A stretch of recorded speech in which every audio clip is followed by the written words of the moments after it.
Welcome to Pastor's Chat today. Well, we're in Luke chapter 14. Today we'll be looking at verses 7 through 11. But remember, in the first verses of this chapter, Jesus had just healed a man with dropsy on the Sabbath day in the home of a Pharisee where he'd been invited to eat. Not only did he notice the pride of these Pharisees, he noticed that they were people trying to get to high seats at place of honor in this house. And so verse 7, so he told a parable. So he tells a story to those who were invited.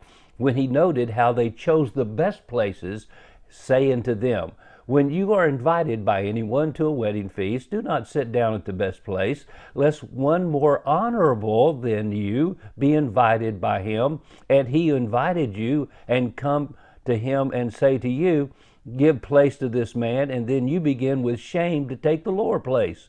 But when you are invited, go and sit it down in the lowest place, so that when he who invited you comes, he may say to you, friend, go up higher. Then you will have glory in the presence of those who sit at the table with you. For whoever exalts himself will be humbled, and he who humbles himself will be exalted. Now, my friend, this is a message I believe that we all need, desperately need. Everyone wants to feel important, and sometimes we feel important because we get a set with important people. We sit at the head of the table, and Jesus is just warning, don't try to self-promote yourself.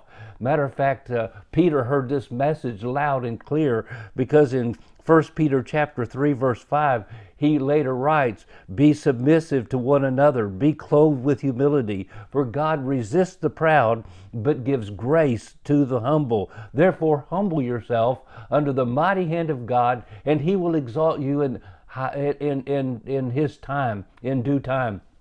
Oh, my friend, how we need to be aware of the sin of all sins, and that's the sin of pride.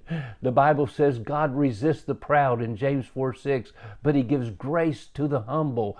The Bible says in Proverbs 13:10, only by pride comes contention. When people are trying to self-promote themselves, put themselves ahead of others at the expense of others, taking away value from others and giving that value to themselves, because we all want to feel important. That's something we're born with. But then deep inside of it is this sense of pride. I am more important than others. I want to be recognized. I want the high place. I want the place of honor. My friend, God sees our hearts. Whether we say it out loud, we sooner or later act it out loud, and we have contention with others, trying to put them down as we lift ourselves up. And Jesus is warning about that. And that was the key problem with the Pharisees and the lawyers. And Jesus saw that even in this Pharisee's house, and he was willing to point it out. And so he said, take the lower seat if you're invited to a feast. And then if you get invited to take a higher seat, then you will be honored by the person who is in charge. And everyone there will see it. And there you will sense your value that way, not because you did it, but because someone else recognized it. Oh, my friend, we don't have to self-promote. God promotes. The east and the west and the north and the south, we come, and the Lord brings promotion, the book of Psalms says.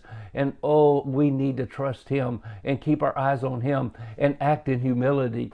Oh, God gives grace to the humble, but God resists the proud. That's the message of the whole Bible from the beginning to the end. Pride is the mother of all sins, causes deeply all of our issues, strife, and problems with others.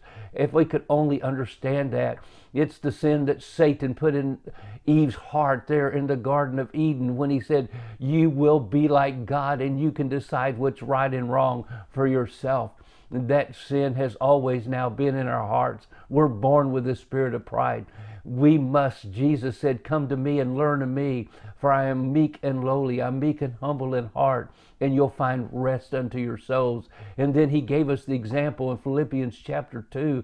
And oh, we need to read those verses clearly, that Jesus humbled himself, became a servant, became a man. And then the Bible says, wherefore God has highly exalted him and given him a name above every name. Jesus is our prime example. Let's follow him. Let's take the lower seat and let God promote us in due time. And we will, oh my friend, enjoy life so much more. Give value to others. Oh, how important that is. And then let God give value to you. God bless you, and you have a wonderful, wonderful day.